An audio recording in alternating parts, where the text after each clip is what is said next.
तो दोस्तों इस समय पे हमारी तमाम प्रकार की सब्जियों में जो फफूंद जनित रोगों का प्रकोप है वो काफी ज्यादा देखा जा रहा है। यानी कि जो जड़ से संबंधित बीमारियां हैं, यानी कि जो जड़ गलन और कोलेरोड जैसी समस्याएं हैं वो काफी ज्यादा इस समय पे सब्जियों की फसलों में देखी जाती हैं। और इस बारे में मेरे पास आप में से काफी किसान भाइयों के कमेंट भी आए हैं कि सर हमारी तरबूज की फसल में कोलेरोड की समस्या हो गई है, जड़ गलन की समस्या हो गई है, प्लांट जो है हमारे स्ट्रेस में जा रहे हैं, ग्रोथ नहीं कर रहे हैं। इस संबंध में काफी ज्यादा आप लोगों के कमेंट आते हैं। तो हल्का माइनर अटैक अगर फफूंद जनित रोगों का प्रकोप हो जाता है आपकी फसलों में तो शुरुआत में इसके लक्षण भी कुछ ऐसे ही होते हैं। प्लांट की ग्रोथ जो है वो एकदम से रुक जाती है। दिन में आप देखोगे तो आपके जो प्लांट है वो ऐसा लगेगा जैसे स्ट्रेस में आ चुके हैं, यानी कि जो पानी की कमी की वजह से जो लक्षण आपको दिखाई देते हैं शुरुआत में, जो माइनर अटैक होता है शुरुआत में इसी तरह के आपको लक्षण दिखाई देते हैं। और उसके बाद में अगर प्रिवेंटिव में आप स्टेप नहीं लेते हैं तो देखते देखते आपकी पूरी सब्जियों की फसलें बर्बाद हो जाती हैं, चौपट हो जाती हैं, या काफी ज्यादा प्लांट आपके खराब हो जाते हैं, मर जाते हैं, जमीन पर सिकुड़कर गिर जाते हैं। इस तरह की जो समस्या है वो काफी ज्यादा इस समय पे देखी जा रही हैं। और अगर आप प्रिवेंटिव में इस्तेमाल नहीं करते हैं, कोई फंगिसाइड, अच्छा फंगिसाइड अगर इस्तेमाल नहीं करते हैं तो इन बीमारियों को आसानी से कंट्रोल भी नहीं किया जा सकता है। सही अवस्था में, फसल की सही अवस्था में सही फंगिसाइड का अगर आप इस्तेमाल करेंगे तो आसानी से इन बीमारियों पर काबू पाया जा सकता है। कौन कौन से फंगिसाइड कौन कौन सी सब्जियों में आपको इस्तेमाल करने हैं, कंप्लीट जानकारियां आज के इस वीडियो में आपके साथ शेयर करूंगा, इसलिए वीडियो पे लास्ट तक बने रहना है। और वीडियो अगर पसंद आए तो लाइक जरूर कीजिएगा। जो किसान भाई चैनल पे नए हैं वो चैनल भी सब्सक्राइब कर लें ताकि खेतीबाड़ी से रिलेटेड वीडियोज आपको इस चैनल पे मिलते रहे। नमस्कार दोस्तों, मेरा नाम है सुरेश और आप देख रहे हैं खेत किसान झुंझुनू। तो दोस्तों वैसे तो मार्केट में काफी सारे फंगिसाइड ऐसे हैं जिनको आप फफूंद जनित रोगों के लिए इस्तेमाल कर सकते हो, लेकिन अलग अलग बीमारियों में और प्लांट की अलग अलग अवस्था के हिसाब से अलग अलग फंगिसाइड का इस्तेमाल किया जाता है। यानी कि स्प्रे के लिए आपको दूसरे फंगिसाइड काम में लेने होते हैं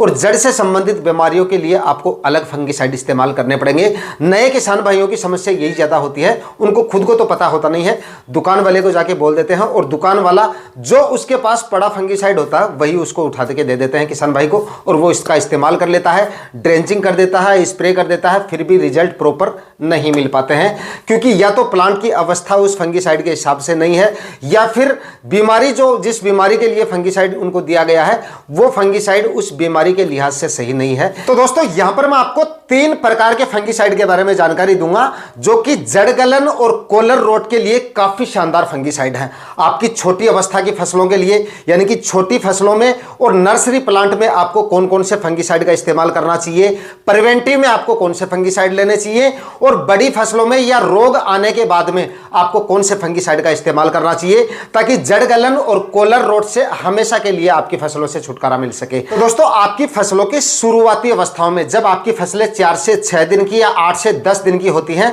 शुरुआत में जो आपको पहली ड्रेंचिंग करनी होती है या फिर शुरुआत में आपको पहला फर्टिगेशन करना होता है जो आप ड्रिप से देते हैं, तो शुरुआत में आप काम में ले सकते हैं इंडोफिल कंपनी की मैटको फंगिसाइड आती है जिसमें मेटालेक्सिन 8% और मैनकोजेब 64% WP फॉर्म में आपको मिलता है। इसका आप इस्तेमाल कर सकते हैं। इसको आप छोटी फसलों में भी इस्तेमाल कर सकते हैं और आपके जो नर्सरी प्लांट होते हैं उसमें भी आप इसका इस्तेमाल कर सकते हैं। इसका अगर आप प्रिवेंटिव में इस्तेमाल करेंगे या फिर हल्का फुल्का माइनर अटैक होता है फंगस का तब भी ये आसानी से काम कर लेता है और अच्छी तरह से आपकी फंगस को आपकी फसलों से कंट्रोल कर लेती है। और अगर आप इसका नर्सरी प्लांट में इस्तेमाल कर रहे हैं या फिर छोटी फसलों में इस्तेमाल कर रहे हैं और अगर आपको ऐसा लग रहा है कि आपके प्लॉट में हमेशा फंगस का अटैक होता है, रिस्क आपको ज्यादा लग रहा है, तो इसके साथ में एक फंगिसाइड मैं आपको लिक्विड में बता देता हूं, वो भी आप इस्तेमाल कर लीजिए। इसके लिए आप काम में ले सकते हैं धानुका कंपनी का कासुगाइमासिन 3% SL फॉर्म में आपको मिलेगा, ये आप ले लीजिए। 25 ml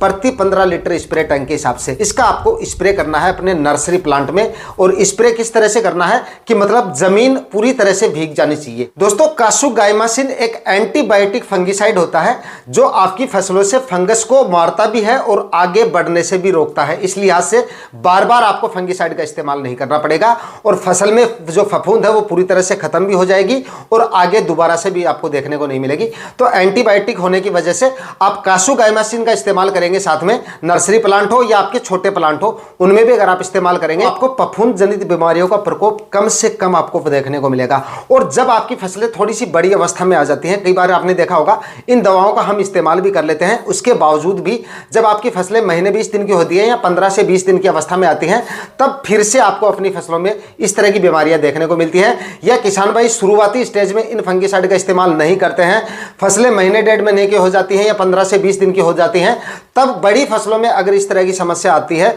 तब आपको कौन सा फंगिसाइड का इस्तेमाल करना चाहिए। बीमारी का प्रकोप अगर ज्यादा आपको देखने को मिल रहा है तब आपको क्या करना है, यहां पर काम में लेना है कॉपर ऑक्सीक्लोराइड 50% WP फॉर्म में आपको मिलेगा। इसके लिए आप धानुका कंपनी का धानुकोप फंगिसाइड आता है, ये आप इस्तेमाल कर सकते हैं। कॉपर ऑक्सीक्लोराइड को आपको कभी भी शुरुआती स्टेज में या छोटी फसलों में इस्तेमाल नहीं करना है, हमेशा 15 से 20 दिन की अवस्था की आपकी जब फसलें हो जाएं या महीने 20 दिन की हो जाए तब आप इस्तेमाल करेंगे तो और भी अच्छा रहेगा, या बीमारी आने के बाद अगर इस्तेमाल करेंगे, क्योंकि प्रिवेंटिव में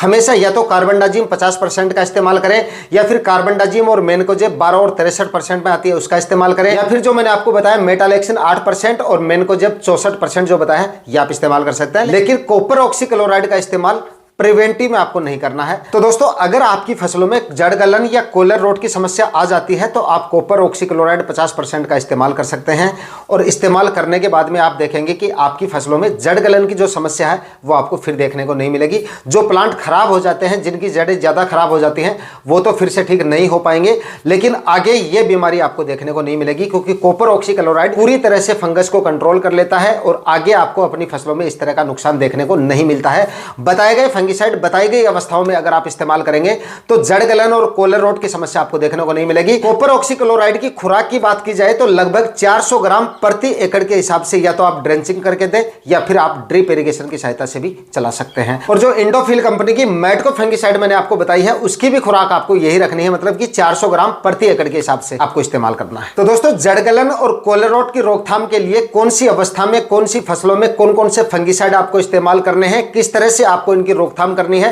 कंप्लीट जानकारियां आज के इस वीडियो में आपके साथ शेयर की हैं। वीडियो अगर इंफॉर्मेटिव रहा है तो वीडियो को लाइक शेयर करके चैनल को सब्सक्राइब जरूर कर लीजिएगा। फिर मिलते हैं किसी और वीडियो में नए टॉपिक के साथ, तब तक के लिए जय हिंद, वंदे मातरम।